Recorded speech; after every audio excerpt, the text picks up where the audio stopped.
శాస్త్రి గారు, మీ పదాలు ఎంత తేలిగ్గా ఉంటాయో అంతే గాఢంగా ఉంటాయి. అంటే ఒక పాట రాయాలనుకున్నప్పుడు అసలు ఫస్ట్ మీ మైండ్లో వచ్చే థాట్ ఏంటి? ప్రత్యేకమైనటువంటి ఆ, నియమాలు ఏమీ ఉండవు ఇక్కడ. ఎస్పెషల్లీ ఇన్నాళ్ళ నా అనుభవం తర్వాత సినిమా పాటకు ఒక ప్రత్యేకమైనటువంటి గ్రామర్ ఉంది. అది తెలిసిన వాడికే తెలుస్తుంది. రోజు రోజుకి మనం నేర్చుకుంటూ ఉంటాం.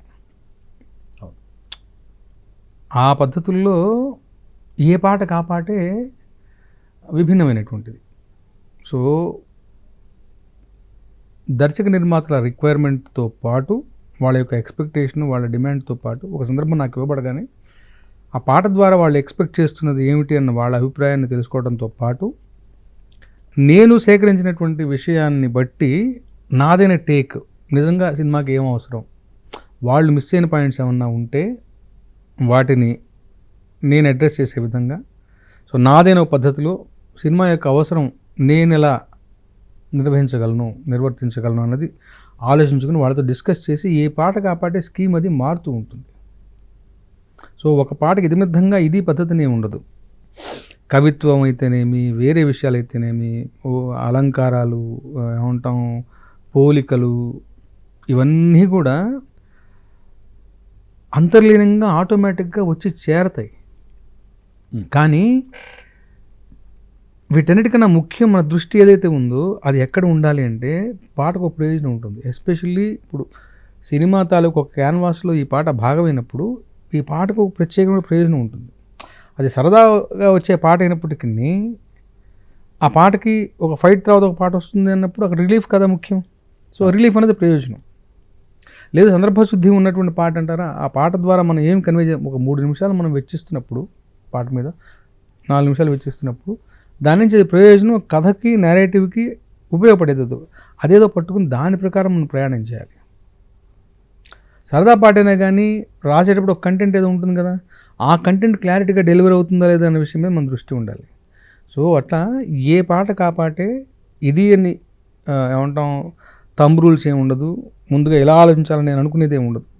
ఆ పాట యొక్క పరిస్థితిని బట్టి అప్పటికప్పుడు మనం ప్రవర్తించడమే. వీటిల్లో నాదైన కర్తవ్యం ఏంటంటే వాళ్ళు పట్టుకోలేని పాయింట్ నేను పట్టుకోవటం, నా యొక్క పోర్ట్ఫోలియో ప్రకారం నేను వాళ్ళకి ఎంతవరకు నేను వాల్యూ ఎడిషన్ చేయగలను, వీటిని మాత్రం ఆలోచించుకుంటూ ఉంటాను. ఇక సరళము, గంభీరంగా ఉంది, ఇవన్నీ కూడా అలంకారాలు. సో వీలైనంత మేరకు అన్లెస్ సిచ్యువేషన్ డిమాండ్స్, ఇప్పుడు అగ్నిస్ఖలన లాంటి గంభీరమైన పద్ధతి ఏదైనా ఉంది అంటే అక్కడ అవసరమైనప్పుడు ఆ kind of meter of the language వాడతాను తప్పితే అదర్వైజ్ వీలైనంత వరకు అలవోకగా అలతి పదాలతోటి అందరికీ అర్థమయ్యే, సామాన్యులకు కూడా అర్థమయ్యేటువంటి ఒక భాషలో పాటను క్రాఫ్ట్ చేయడానికి నేను ఇష్టపడతాను. ఎందుకంటే ఈ లెవెల్లో పాట ఉన్నది అన్నప్పుడు పై వాళ్ళకి ఎంత ఉంది, అదే పై స్థాయి భాష వాడితే కింద వాళ్ళకి అన్నీ అందచ్చు, అందకపోవచ్చు. బట్ సందర్భాన్ని బట్టి ఏమంటాం, శబ్ద గాంభీర్యం ఏదైతే ఉందో దాన్ని మనం పొందుపరుస్తూ ఉంటాం. ఇక భావాలు అనేవి ఎప్పుడు లోతుగా ఉండాలి. వాటి యొక్క ప్రజెంటేషన్, వాటి యొక్క ఎక్స్ప్రెషన్ ఎంత సరళంగా ఉంటుందో. గురువుగారి పాటే లాభం ఎంత వచ్చిందమ్మా సౌభాగ్యం అమ్మేశాక అంటే కథ మొత్తం గిర్రుని కళ ముందు తిరుగుతుంది. చిన్నగా అమ్ముకున్నది ఏంటమ్మా ఈ సౌభాగ్యం, మరి లాభం వచ్చిందమ్మా అంటే సరదా మాట, సరదాగా ఒక దెప్పటం, ఆవిడ చేసిన తప్పును ఆవిడకి ఎత్తి చూపించడం సరదమైన భాషలో ఉంది. బట్ దాని వెనకాల ఎంత ఎంత భావం తాలూకు లోతు ఉంది, సినిమాకి ఎంత దోహదపడుతుంది. సో ఆ రకంగా క్రాఫ్ట్ చేయటం అనేది చాలా, కన్ను చిన్నగున్నాదంటూ చిన్న కలలు గంటామా, లేనిపోని పేదరికంతో వాటికి గిరిగిస్తామా, మట్టిలోకి వెళ్ళిపోయాము మళ్ళీ పుట్టి వస్తామా, ఉన్నదొక్క జీవితమే ఊరికి వదిలేస్తామా. సరళమైన మాట. ఇదిగో అని చిటికేశావు గెలుపెందుకు ఇటు రావాలి, నీకు మరి మిగతా వాళ్ళకి తేడా ఎట్లా తెలియాలి, గర్వంగా చెప్పుకునేందుకు నీకు ఓ కథ కావాలి, చెమటోడ్చి పొందిన విజయం పరిమళమై నేను చేరాలి. ఒక్కొక్క మాటకి ఒక వ్యాసం రాయొచ్చు. విడమర్చి చెప్తే ఇటు రా అని పిలిస్తే గెలుపు, ఎందుకు నువ్వే ఏమిటి గొప్ప, నీకు ఎందుకు రావాలి, నిన్నే వచ్చి ఎందుకు వరించాలి అంటే ప్రూవ్ యువర్ సెల్ఫ్. నేను పిలుస్తున్నాను, నాకు అర్హత ఉంది కాబట్టి పిలుస్తున్నాను నువ్వు చూపించాలి, అప్పుడు వస్తుంది. పోనీ అలా వచ్చింది అనుకో, మరి నీకు మిగతా వాళ్ళకి తేడా ఏమిటి? పిలిచిన ప్రతి వాడి ఇంటికి వెళ్తుంటే. So you have to make a difference. నీ కష్టం ద్వారానో, నీ శ్రమ ద్వారానో, నీ తెలివితేటల ద్వారానో నేను మిగతా వాళ్ళకన్నా మిన్నా అని ప్రూవ్ చేసుకుంటే, ఆ ప్రూవ్ చేసుకునే అవకాశం, కష్టం వచ్చింది, పరీక్ష పెట్టబడింది నీకు అంటే నీలో ఉన్నట్టు నా ఎడ్జ్ ఏదో అంటాం కదా ఇంగ్లీష్లో మనం, మిగతా వాళ్ళకన్నా నాలో ఇది అధికంగా ఉంది, అందువల్ల నేను అధికంగా ఈ ఈ ఈ యొక్క వరం పొందడానికి, ఈ బహుమతి పొందడానికి అర్హుణ్ణి. సో నీకు మరి మిగతా వాళ్ళ తేడా ఎట్లా తెలియాలి? తెలియడం కోసం ఈ పరీక్షని పెట్టబడింది. ఊరికే రాదు చిటికేస్తే, రావాలంటే నువ్వు ఏమిటో ప్రూవ్ చేసుకోవాలి. గర్వంగా చెప్పుకునేందుకు నీకు ఓ కథ కావాలి. ఇవాళ కష్టం అనిపిస్తుంది, రేపు కష్టం అనిపిస్తుంది, ఎల్లుండి కష్టం, ఇదేమిట్రా నాకే.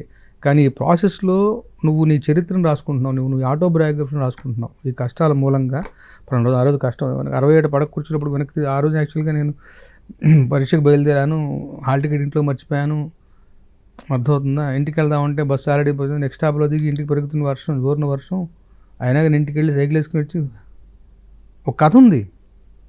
అవును.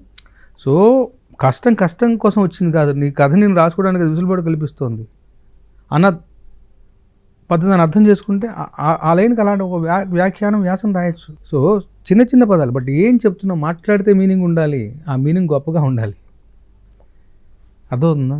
సో డెఫినెట్గా పాటకి ఉండాల్సిన లక్షణం ఏది, కవిత్వానికి ఉండాల్సిన లక్షణం ఏది, బ్రీఫ్గా ఉండాలి, సులువుగా ఉండాలి. సినిమా పాటికి మరింతగా ఉండాలి ఈ లక్షణాలు. నేను ఎందుకు అంటే సినిమా ఒక మాస్ మీడియం అన్నట్టు ఆలోచించుకుంటే అందరికన్నా ఎక్కువగా ప్రభావితం చేసే ఒక మీడియంగా భావిస్తే మనం ఇందులో మనం ఉంటూ మన మాట వినిపించడానికి ఒక వాయిస్ దొరికింది, ఒక ప్లాట్ఫామ్ దొరికింది అన్న విషయం మనం గుర్తిరిగి ఉంటే ఇవన్నీ తప్పనిసరిగా నా వంతు నేను కసరత్తు చేయాలి.